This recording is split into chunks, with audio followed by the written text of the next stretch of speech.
ជំរាបសួរបងប្អូនចូលមកកាន់ការវិភាគតម្លៃហាងឆេងមាសប្រចាំថ្ងៃសម្រាប់ធ្វើការជួញដូរនៅថ្ងៃទី8ខែ11ឆ្នាំ2025តម្លៃហាងឆេងមាសនៅម៉ោងនេះកំពុងតែស្ថិតនៅក្នុង$4433ក្នុង1អោនដែលស្មើនឹង$5340ក្នុង1តម្លឹងតម្លៃមាសកំពុងតែស្ថិតនៅក្នុង0.50%ពីតំបន់ទាបនៅតម្លៃ$4275ក្នុង1អោនទៅតំបន់$4450ក្នុង1អោនកម្រិតនៅក្នុងទំនោរក៏ដូចជាទិសដៅនៅក្នុងថ្ងៃនេះគឺមានលំហូរ down ចូលមកខាងក្រោមបន្ទាប់ពីទីផ្សារបានព្យាយាមឡើងបានច្រើនពីតំបន់$4550ក្នុង1អោនហើយក៏បានព្យាយាមចុះអញ្ចឹងយើងមើលឃើញ structure នៅក្នុងតំបន់នេះគឺ4500គឺជាតម្លៃទីផ្សារមួយដែលបានការហើយត្រឡប់ចុះមកវិញខ្ទង់ដូចជា100ជាងលេខហើយអញ្ចឹងទីផ្សារគឺអាចនឹងមកថែមមួយជើងទៀតអាចថាក្បែរ100លេខទេប៉ុន្តែគាត់ថាមកមួយជើងទៀតអាចនឹងលោតមកដល់តំបន់4400ឬក៏ទៅដល់ដាច់តម្លៃ4400ទៅគ្រប់នឹងបន្ថែមទៀតផងដែរអញ្ចឹងទិសដៅក៏ដូចជាទំនោរទីផ្សារនៅក្នុងថ្ងៃនេះភាគរយគឺចុះហើយអញ្ចឹងបើសិនជាយើងមើលទៅលើដំណើរទីផ្សារវាបន្តទៀតនៅថ្ងៃស្អែកអាចថាបើថ្ងៃនឹងចុះមកជ្រៅស្អែកក៏អាចនឹងជំរុញតម្លៃទីផ្សារនឹងឲ្យចុះទៅក្រោមទៀតផងដែរប៉ុន្តែយើងចាំមើលសិនថាតើក្នុងយប់នេះតម្លៃទីផ្សារទៅបិទនៅក្នុងតំបន់ទៀតស្ថិតនៅក្នុងតម្លៃមួយណាសម្រាប់ការជួញដូរនៅថ្ងៃសុក្រនេះតម្លៃទីផ្សារមាសមានភាគរយចុះមកដល់តំបន់$4400ក្នុង1អោនគឺជាតម្លៃ support មួយដែលទីផ្សារអាចនឹងមកដល់នៅក្នុងតំបន់ហ្នឹងហើយតំបន់ដែលទាបជ្រៅហ្នឹងគឺតំបន់$4370ទៅតម្លៃ$4380ក្នុង1អោនអាចថាកម្រិតនៅក្នុងតំបន់នេះខ្ទង់50-60លេខទៀតពីព្រោះតម្លៃទីផ្សារបើសិនជាចង់ចុះមិនជាសំញាំទេនៅក្នុងកម្រិត50-60លេខអីគឺដើរតែមួយជើងពីរជើងនឹងត្រង់តំបន់នឹងដូចគ្នាផងដែរហើយយើងមើលឃើញទំនោរទីផ្សារមានតែ2 candlestick ដែលកំពុងតែដើរនៅក្នុងលំហូរ structure 4ម៉ោងបើតាមបច្ចេកទេសនៃ candlestick ក៏ដូចជា structure វិញគឺទីផ្សារភាគរយច្រើនដែលចុះមកបំពេញនៅក្នុងតំបន់$4350ក្នុង1អោនប៉ុន្តែវាជាជំរឿនដែលរៀងឆ្ងាយយ៉ាងណាក្តីបើសិនជាតំបន់$4400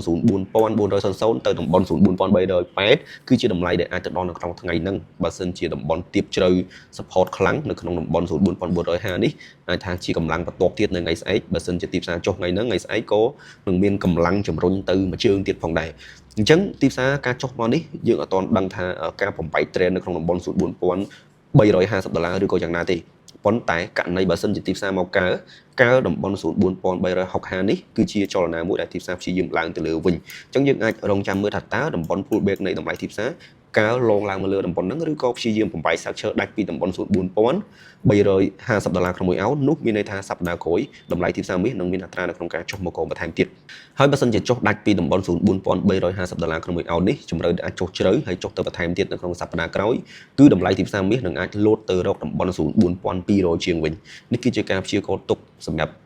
បន្តទៅមុខទៀតប៉ុន្តែយើងអាចមើលឬក៏រកឱកាសជួញដូរបាននៅក្នុងថ្ងៃនេះសម្រាប់ធ្វើការជួញដូរនៅថ្ងៃទី8សិនអញ្ចឹងណាអញ្ចឹងយើងមកមើលតម្លៃទីផ្សារមាសប្រហែលថ្ងៃចុងក្រោយនេះគឺទីផ្សារដូចជាដើរមិនច្រើនទេអាចថាទៅហើយឡើងចុះទៅមកណាអញ្ចឹងយើងមើលគឺរង្វង់នៅក្នុងចំណុចនេះទីផ្សារដើរគួរសមស្អាតដែរហើយបច្ចុប្បន្នទីផ្សារកំពុងតែបង្កើតទៅជា structure down trend ប៉ុន្តែបើសួរថាតើវាអាចចុះជ្រៅឬក៏យ៉ាងណានៅក្នុងម៉ោងនេះដូចជាមិនមានថ្ងៃនេះអត់មានព័ត៌មានធំទេគឺព័ត៌មានកម្រិតតូចទេតើទៅនឹងព័ត៌មាន unemployment claim នៅម៉ោងដូចជាម៉ោង8កន្លះហ្នឹងហើយអញ្ចឹងសម្រាប់ទីផ្សារមាសគឺអាចថាដើរកម្រិតជុំប៉ុន្តែបើទិសដៅនៅក្នុងថ្ងៃនេះគឺយើងរកឱកាសលក់នៅក្នុងម៉ោងព្រឹកនេះព្យាយាមលក់ទៅហើយអាចរកឱកាសទិញឬក៏រងចាំទិញនៅតម្លៃទីផ្សារ$4400ឬក៏ក្រោមនឹងតិចតួចព្រោះចលនានៅក្នុងថ្ងៃនេះគឺមានលំហូរចុះដូចពីម្សិលមិញអញ្ចឹងហើយម្សិលមិញក៏យើងវិភាគឃើញដែរថាទំនោរក៏ដូចជាទិសដៅទីផ្សារហ្នឹងគឺ down trend ចុះក្រោមហើយពិតជាចុះមែនសម្រាប់អ្នកដែលបាន sell លក់កាលពីម្សិលមិញប្រកបជានឹងបានផលចំណេញច្រើនពីព្រោះតែទីផ្សារព្យាយាមចុះច្រើនជាងឡើងអញ្ចឹងយើងទៅមើលតម្លៃទីផ្សារមាសសម្រាប់ធ្វើការទិញលក់នៅក្នុងថ្ងៃនេះម្ដងតំបន់ទី1គឺយើងអាចទិញបាននៅ$4421ហើយតំបន់ទី2វិញគឺ$4407ហើយតំបន់ទី3វិញគឺ$4392ក្នុង1អោនគឺជាតំបន់ support ជាតម្លៃទាបចុងក្រោយនៃដំណើរទីផ្សារមាសអញ្ចឹងអាចថាបើចុះជ្រៅគឺតម្លៃ$4380គឺជាតម្លៃជ្រៅនៅក្នុងថ្ងៃហ្នឹងតាមការព្យាករណ៍ណាប៉ុន្តែចាប់ពី$4400តិចតួចស្ដើងមកហ្នឹងគឺយើងអាចចាប់ដើម start ទិញបានហើយតំបន់ដែលយើងរងចាំលក់វិញគឺ$4465និងតំបន់ទី2គឺ$4480ហើយតំបន់ទី3វិញគឺ$4496ក្នុង1អោនតាមការព្យាករណ៍គឺតម្លៃទីផ្សារគឺបាញ់ down ចុះមកខាងក្រោមបែបនេះអញ្ចឹងចលនានៅក្នុងតំបន់នេះគឺជាតម្លៃទីផ្សារដែលអាចនឹងព្យាយាមដើរជុំ sideways តែយើងអាចទិញបើកតែ position ទិញឲ្យបានច្រើនពីព្រោះទីផ្សារមិនទាន់បំបែក structure down trend ជ្រៅទេតម្លៃដែល down trend ចុះជ្រៅគឺតំបន់$4350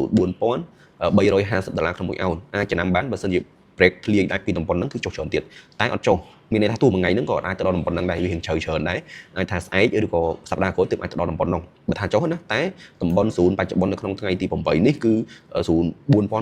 4309 4400 410អីហ្នឹងគឺជា0មួយដែលយើងអាចបើក sample សិនទិញខ្លីៗក៏បានទិញ10 20លេខក៏បានដែររកឱកាសទិញនៅក្នុងតំបន់ហ្នឹងដើម្បីទាញទិសដៅផ្សារឡើងមកលើវិញហើយនឹងមានឱកាសទទួលបានផលចំណេញសម្រាប់ការបើក percentage នៅក្នុងតំបន់ low ឬក៏តំបន់ទាបខាងក្រោមនឹងដូចគ្នាផងដែរអញ្ចឹងទាំងនេះគឺជាការ update នៃការវិភាគបច្ចេកទេសនៃដំណើរទីផ្សារមាសក៏ដូចជាតម្លៃហាងឆេងមាសសម្រាប់ធ្វើការទិញលក់នៅថ្ងៃទី8គឺមានប៉ុណ្្នឹងទេសម្រាប់បងប្អូនដែលចង់បើកករណីជួញដូរហាងឆេងមាស MT4 MT5 ឬក៏ចង់ភ្ជាប់ copy trade copy EA អាចដំណើរការអាចភ្ជាប់បានហើយអាចតាក់ទងតាមលេខ Telegram ដែលមានលេខ093 825579ព័ត៌មានលម្អិតគឺអាចសួរតាមរយៈនឹងបានអញ្ចឹងមានតែប៉ុណ្្នឹងទេក៏ជូនពរបងប្អូនទាំងអស់គ្នាទិញលក់ហាងឆេងមាសទទួលបាននូវផលចំណេញច្រើនៗយើងនឹងជួបគ្នានៅវីដេអូបន្តទៀត